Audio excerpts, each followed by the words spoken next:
If you've been following along with us, then you know our next up to the stage. You've seen them here yesterday as part of the pitch competition. They were here earlier a little bit talking about some of the solutions that they offer, and they are back to conclude and finish up from their winning of the pitch competition yesterday. So we are super excited. Come on up, come on up, come on up. We are super excited to have them here, and I will let them take it away. Scott, Alexia, are you both ready? We are born ready. Oh, I like that. I like that. Well, the stage is yours. Enjoy. Thank you so much. Wow, what an honor. Thank you, the judges and NADA.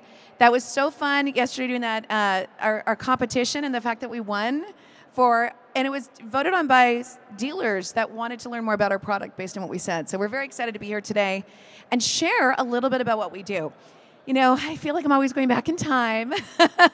But it was about 14 years ago when ratings and reviews, believe it or not, were exploding. And there was not a single way to monitor or know, unless you went to every single review site, what consumers were saying about your dealership. So we had, it really wasn't rocket science, but it was the idea to how do we make it easy, not just to learn when a consumer had a bad experience, which is what was happening. They were the ones going online. You know, they had a bad experience at a dealership or they didn't like something with the car, and they would just bitch about it online, right? And at that point, it was almost too late. Yes, you can still do things, you can try to write it, but we were like, man, this seems like a backwards old way. You know, like, shouldn't we talk to them before they have an issue? So we decided to design like a new process, sort of. It wasn't that groundbreaking, but we decided, what's a modern way? Go figure. Why don't we survey consumers right at the time of sale, and find out maybe what they even liked about the car, right? You know, what was shiny and new? What was innovative, right? So how could we do this a different way? And that's where we started, right, Scott? So we were just like, hey, let's turn this process around, and even before they buy, talk to them in the dealership, right? How can we give our dealers a tool to quickly send them a text or ask them, how's the process going? Yeah, so surveys have come a long way. I mean, obviously, we went to dinner the other night, right? So Lexi calls me. We're taking a bunch of dealers out to dinner, a bunch of clients out to dinner, and she says, go pick a restaurant. I don't go to Las Vegas enough to know the good from the bad. What do? They went on Google. It's automatically sorted by 5 stars, 4.9, 4.8, 4.7, and that's how we chose our restaurant. We ended up at the Win. Obviously, consumers are doing the exact same thing, so it's obviously critical. You know, the interesting thing is, Lex, we started doing this this trend study 10 years ago. 10 years, yep. And 10 years ago, we posed the question, what importance does reviews have on choosing a dealership? And it was high. It was 7 out of 10 consumers 10 years ago said, it's a critical factor for me to determine where I'm going to spend my, back then, $35,000, $36,000 on average. We just released the trend study yesterday. That number is now 95 out of 100.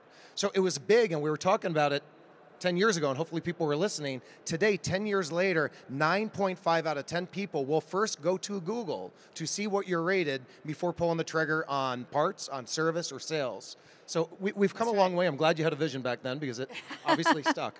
Well, and it's not even on Google anymore. Even if they think they want to go to your store, they're going to go in Google Maps, Apple Maps, and right there's ratings and reviews, as well as competitors, right? So the cost of ignoring that. And that's just the start of this crazy road that ultimately is the customer journey. And we did something kind of crazy. Remember, Scott? We started just listening to the consumers. Even when they were mad, they left a bad review. We would survey them, and the surveys weren't great, or maybe they were great. What worked and what didn't? Because on this crazy road to get them to buy, not just once, but multiple times, how do we make sure they don't drive off the road? How do they stay in that sales funnel? So we just listened, and over 14 years, we've found ways not to replace every piece of technology in a dealership.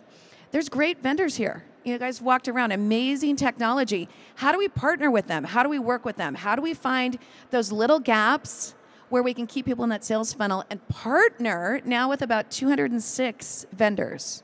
Yeah. So we want to be that Intel inside.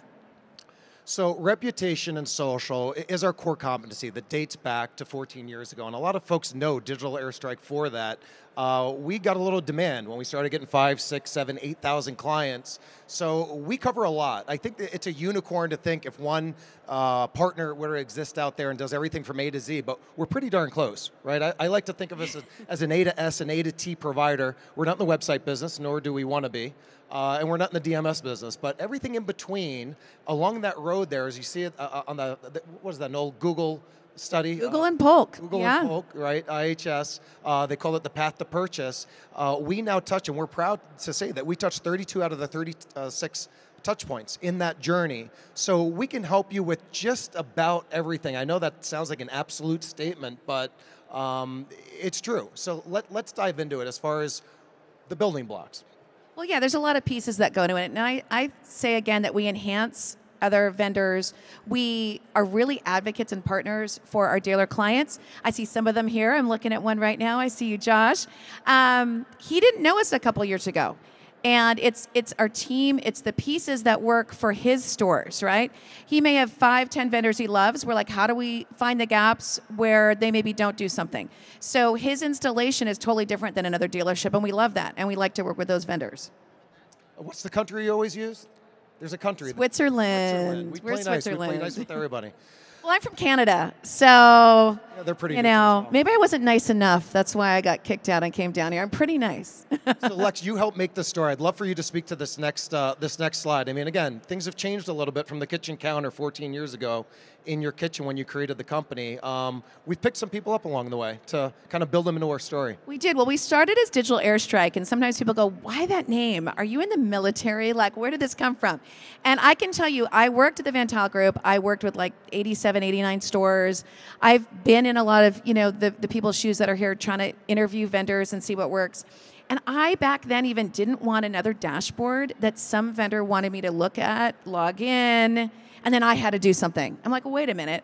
So we wanted to strike. We wanted to, for our partners and dealers that want us to, certainly give you the data, give you the BI, tell you what's going on, tell you maybe how you, if you want to, go out there and engage with that customer.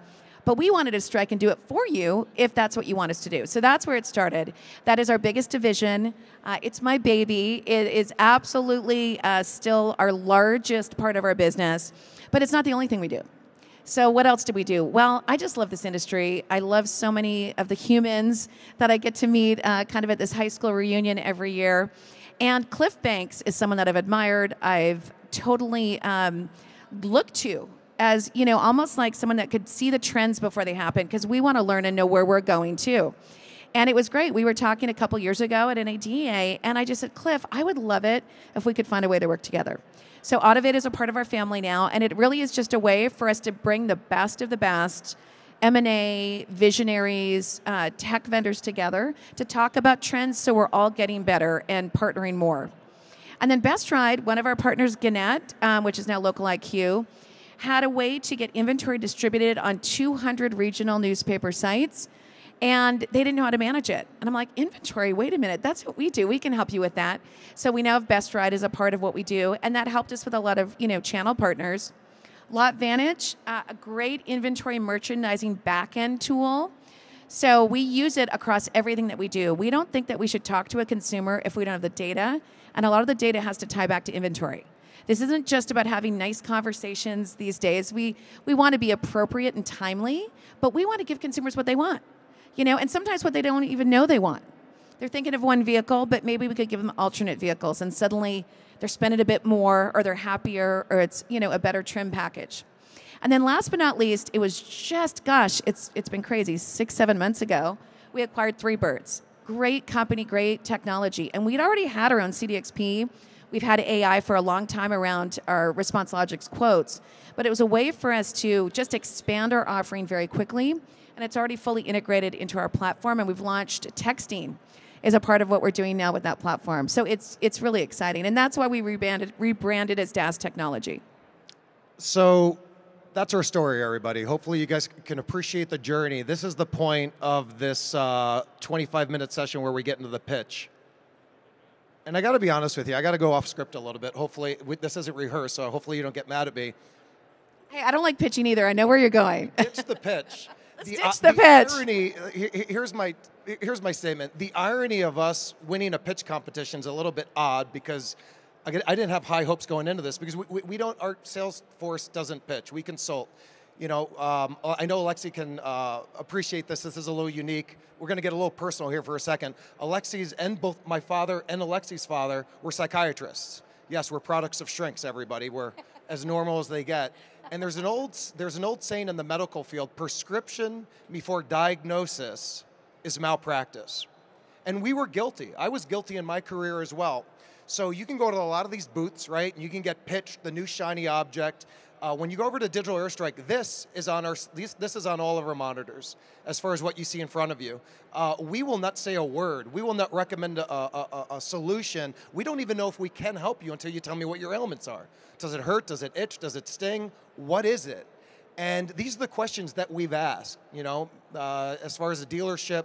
Are you having problems converting the traffic maybe you're already spending all the ad dollars, right? And you're drinking out of a fire hose. This was very common during COVID because everybody downside and they couldn't handle the traffic that was coming to them. And quite frankly, our diagnosis was you're spending too much money on advertising. Maybe, ironically, you even need to cut back on your advertising with us because you can't handle the traffic coming in. Number two, how can I identify website visitors who take action? The vast majority of consumers that you put a lead form in front of them, I think the stats, 96% will abandon that lead form.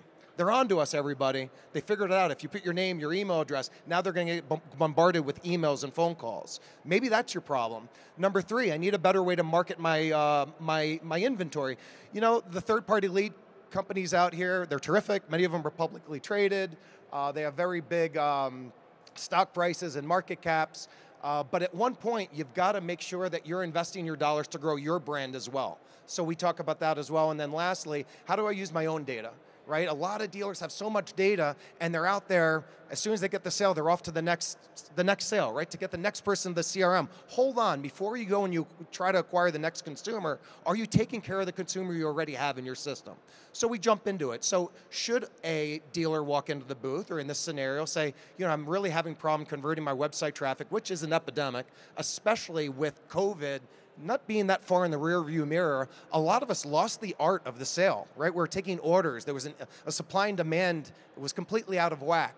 So we have a system, Response Logics, that we've had for a while, but it's been recently completely overhauled. And this thing it's nice because it guarantees an immediate response to any and every lead that hits the CRM. So your TrueCar leads, your Cars.com leads, your Edmunds leads, your OEM leads, the leads from your website, we're ensuring within minutes you're going to get a meaningful response to the consumer. Historically, it was always via email, but we have a surprise for you in a slide or two. And it's got that vehicle of choice. Now, NADA would tell you the vast majority of consumers that come in on a specific vehicle, let's call it a Honda Accord, guess what? They don't end up burning gas in a Honda Accord, right? It's like any 10 given people come into your dealership on any given Sunday, they come in for a new car, 6 of them end up burning gas in a used car. That's no surprise. But we as dealers, we get pigeonholed, and we take it so literally when a request comes in for a Honda Accord, we're giving them the best price on the Honda Accord. When can you come in for the Honda Accord? So what this system takes into consideration is maybe they want that Honda Accord, but here's a fully loaded one, here's a base model, and here's a couple used car options as well. Well, it's choice, right? And I was a lifelong marketer, chief marketing officer. The whole thing is you always have a vision of how you think a consumer wants to get information, or maybe what vehicle they think they want, or how your sales team's going to follow up. That is just BS. It never happens that way. Right. And you have to put the power in the consumer's hands, but give them choice. Give them different ways to communicate with you, but you better have an insurance policy, I've always felt, so that if by chance that salesperson's busy, or you don't really have that model, right, in stock, or that color, or that trim, or what if their credit is in the toilet and they didn't think it was, right? They calculated that payment. What are you going to do? And you hope you've hired the right people, you've trained the right people, you hope all your vendors talk to each other. And we all know hope is not a strategy, right? And then what's your insurance policy? So I'm just like Scott. The team, I'm looking at some of our team out there, I never use our materials or deck. I'm so sorry. I just talk to people because I put myself in their shoes. Like when I submit a lead for anything in my life, I'm sure that all I want is a good experience. And if that human that somehow is involved in getting back to me doesn't do their job, it'd be so great if every business and every industry had a way to alert the owner or general manager that maybe someone dropped the ball, and then somehow that technology can pick you up and get you back on track and make sure you're happy. And that's really everything that we do is about that. Yeah, we're doing what comes natural to us. We're having a conversation again, which ironically is getting us in a little trouble because I'm watching the counter. So we're going to start moving through some of these slides. Hopefully you guys are going to appreciate this. If there are any questions, comments, I'm sure we'll have a little Q&A at the end, or my contact info is at the end. But response logic. So again, it hits on two variables. A response time, your OEMs will be happy with you. It gives that rich, meaningful response to the consumer, and then follow-up, right? The other variable that we're really not good at. NADA will tell us the average shelf life of a new vehicle, a new customer, is about 40 days. That's your sweet spot. So a request that comes in on January 1st, that consumer is typically buying on February 10th. But our BDCs and our inner departments are following up 2, 3, 4 weeks at most. It's like, let's use a football analogy. It's football season. We're showing up to play the first half of the football game. We're going to the locker room, and we're not coming out to play the second half when the majority of the touchdowns are scored. So this solution will follow up for 6 months. 6 months with multiple choice questions, engaging the consumer, and letting your staff know when that consumer is live. Not only via email, it's omni-channel, we're communicating via text as well.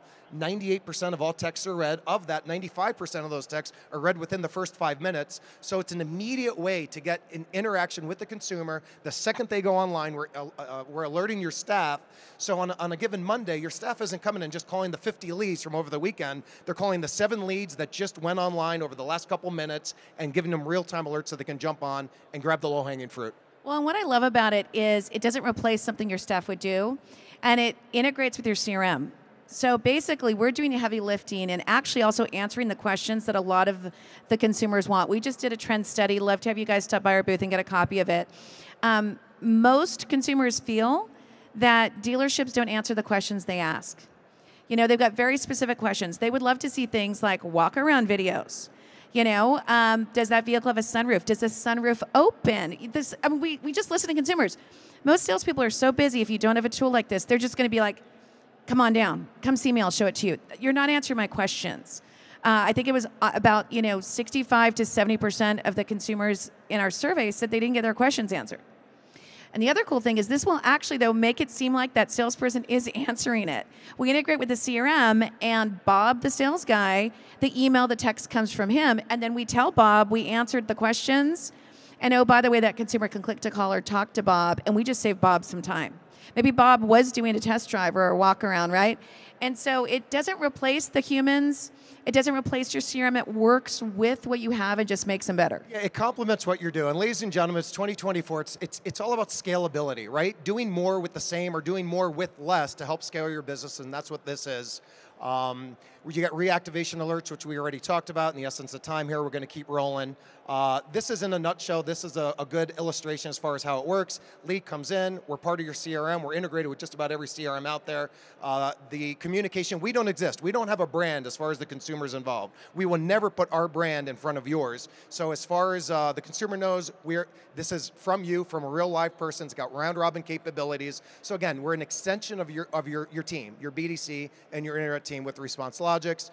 You're going to get multiple attribution points on a weekly basis. We're going to tell you who's opening these. Aside from real time, we're going to give you weekly reports. We're going to give you monthly reports, and the attribution's there. What my favorite thing is the reactivation. On this next slide, you'll see one of our poster children here. Chip, he's here. Diggs is here somewhere. There's so many people, though. We got Kevin, we got Josh. I want to have all your pictures up here, all of our amazing clients. And just to talk to some of these numbers, 224 average sales leads per month reactivated. Literally resurrected from the dead. These are consumers 100 days old, 160 days old that are coming alive, and Chip's getting a real notification and his team's jumping on it. 38% of internet sales attributed to this solution, 27% increase in sales. So it's a great product. We've got to move on. So what about the people that didn't leave a footprint on your website, which is the vast majority? All right, this is something kind of cool, and this is something kind of new. So Smart Spot. Ladies and gentlemen, we can identify the consumers that are on your website that don't leave a footprint, don't click to call, we've got a little over, the majority of them, over 50% of the consumers we can identify. So all they have to do is step on your VDP, whether it's for a second or a minute. The last VDP they looked at, we will match and we will send them an offer. So everything we just talked about over the last 8 minutes holds true for the consumers that aren't even engaging with your website and they're on a VDP. Shortly thereafter, they're going to get information on that vehicle, basically with all the information we just went over. Yeah, I mean, if you've ever seen, we've all seen the cookies that pop up. You know, if they don't turn off or decline cookies, we can match 55% with an email to their IP, and then we just go ahead and send them a really appropriate message. So think about how much more traffic. I mean, we're talking to some third-party lead providers that are like, man, you're right, lead counts are down. Can I even get it from my website? So it's pretty exciting stuff, but the real power isn't just a random creepy message like Big Brother.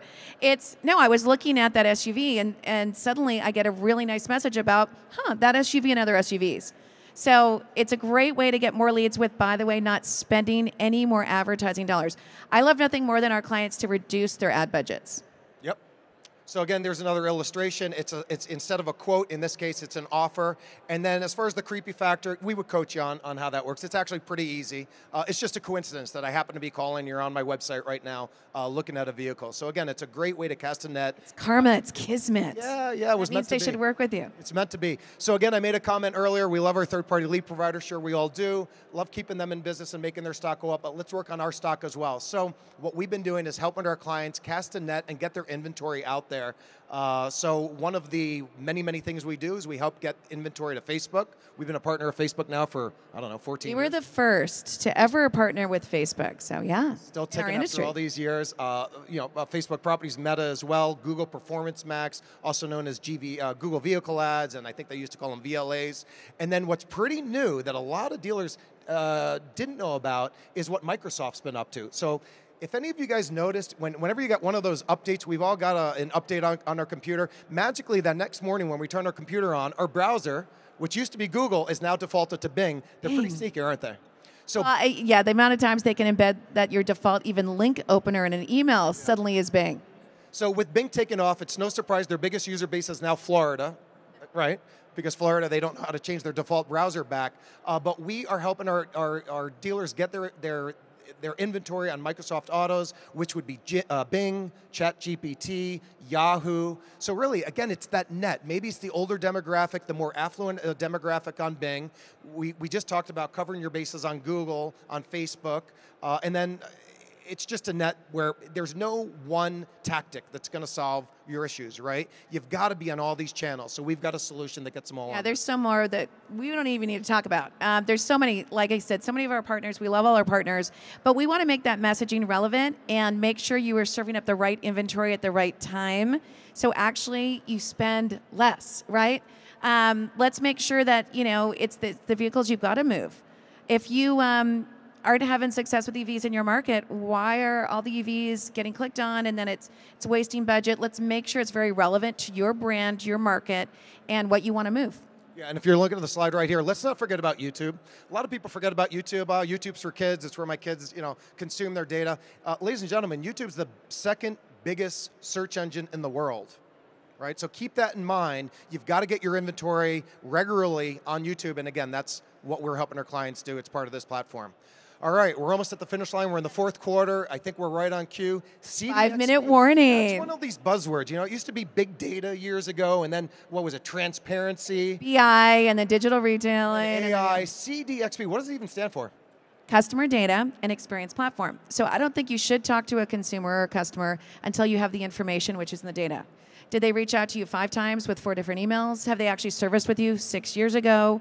Did their spouse buy a car from you 2 years ago? You've got to know the data before you have a message and you spend money and time on sending a message. And then you want that message to help keep them on that windy road to purchase and keep them in your sales funnel. So CDXP, everybody, I know it's an overused acronym already. Everybody seems to be defining it different. It's true consumer life cycle management, right? Managing that consumer from the very beginning when they hit your CRM as a lead, to when they came in, to when they purchased, to when they serviced, ultimately to when we want to get them back in on an equity mining play maybe 3-4 years down the road. This is an illustration that we have. We call this the chaos slide. This is really what it looks like in a lot of our client CRMs. You've got a different vendor doing your email, a different vendor doing your social. Maybe you've got an in-house person doing your website. Direct mail. Yeah, direct mail, it's still a thing.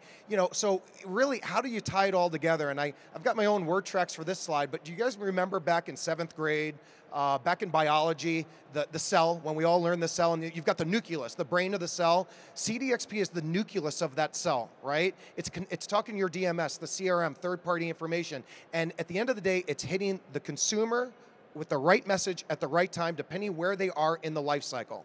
So the guy that looks like... Going back to school and high school, you know what that makes me think of? It was a while ago. Paul Abdul, TLC, all right, go ahead, a little Tom. Warren G tonight. Sorry, that's where I'm going with our party later. Of course, we'll end on that slide. So in the essence of time here, let's call him Clark Kent, the gentleman in the blue there under active shoppers. Looks like Clark Kent a little bit. So he's an active shopper, so we're going to communicate to him on the vehicle that he just submitted his interest on. Sally below him, maybe she submitted a request for information a month or two ago. She's going to get a little bit of different type of messaging. The recently purchased, these are the most deprived consumers, right? This is the honeymoon phase. We just put a ring on her or him. They just bought a vehicle, and all of a sudden all the communication stops because the BDC is trying to get new people on. So what about declined F&I, or even a service customer that had declined service? That's what you should talk to them about. Because they might have, buyer's remorse that they didn't get that extended warranty, right? Or they didn't actually replace their tires, but yet we stopped talking to them, which is crazy to me. And this grows. We evolve with the consumer. So let's use that example with Clark Kent there in the blue. We've got a Trojan horse. We kind of got a secret sauce to all this. So we're communicating with the consumer. We're going to place a pixel on the website. We're going to follow the user to your website. As the consumer evolves, the communication evolves. So even though Clark, in this example, maybe came in on the Toyota Camry, now he's on your website clicking on our emails, looking at used vehicles. So our communication's going to change. Maybe he bought elsewhere, but now he's looking at brake specials on your website. Now it's a fixed ops play. So in 2 minutes or less, I want to just go through what a couple of the renderings look like. Again, for somebody that came in on a lead, that's a lot of what the creative would look like. It's getting them into the showroom. For the consumer that's a little bit older, that submitted the lead a couple months ago, again, a little different look, a little different feel, a little more passive, trying to engage them to do more, to come to your website. Retention accelerator, I just bought a vehicle. You guys have Starbucks, you have drop-off, you have delivery, the perks of the dealership, wrapping your arms around that new wife, that new husband. Service accelerator, this is 2 years and beyond. This is getting the consumer in the habit of servicing with you. As their warranty's ending up, we want to wrap our arms around that consumer and make sure that they're coming back to you and not Midas or Pep Boys. Well, and it's text now as well as email, and we also help manage the opt-outs. Maybe they just want to opt out certain kinds of communication, but you don't want to have them opt out of everything. And the best thing about this is, and this is why I don't use these slides, you shouldn't have to worry about this. I love working with vendors where they just take care of it, and you don't need to know all these pieces, but you need to know they're happening and that you can look at the results ultimately, that you are keeping people in the sales funnel, selling more, and you're not getting opt-outs. And by the way, you are able to reduce what you're spending on all those other marketing channels. Yeah. At the end of the day, there's an equity play too, so rest assured there's an equity mining tool in it. We set the parameters. To Alexi's point, you could be as involved as some dealers are, or as passive, and it still works, it still goes. So I think this is a good slide to wrap things up. Keep them on the road. Keep them on the road. And they buy a lot more from you. So what do we got going on? I just want to say thanks again. We now get to add this other award to our list, which is amazing. But the best award for us is thanking our dealers and partners for working with us, and that's really what this is about. Every year, I think I was just talking to some of my friends. I think I've done 24 of these now. We thank our clients and our partners. So this is our thank you. Tonight it's going to be amazing. Just a fun night with Paula, TLC, and Warren G. So if you'd like to, you've all taken a demo, by the way. The only criteria to go to the party is take a demo. So this was an easy one. Come get party passes. Come to our booth. And the irony is you're not going to get pitched. We're just going to have a conversation with you. My contact info was going to be on the last slide. We want to throw an offer out to everybody in the audience or everybody watching. If you'd love for us to do an intel report again so we can do a diagnosis on what's going on at your dealership, I will just, my phone number, 949-278-8618. Shoot me a text, shoot me the name of your dealership and your email address, and I'd be happy to personally, when I get back to the office, sometime next week, when I get my head above water, to have the team or I'll personally do an intel report just to see what we found, and ultimately, if we can help you, fantastic. If not, hopefully we just help you out with your business. Yeah, that report is just in that road. We actually have a team and tools that can identify gaps that we think are like potholes or the people really driving off the road and you're missing a lot of potential sales. It's totally free. We'll give you some thoughts on that. And if you just want to take that info and run away and fix it, that's good. That's great too.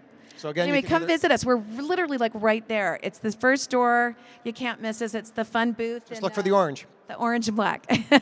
Ladies and gentlemen, thank you. Thank you for investing the time. Thanks.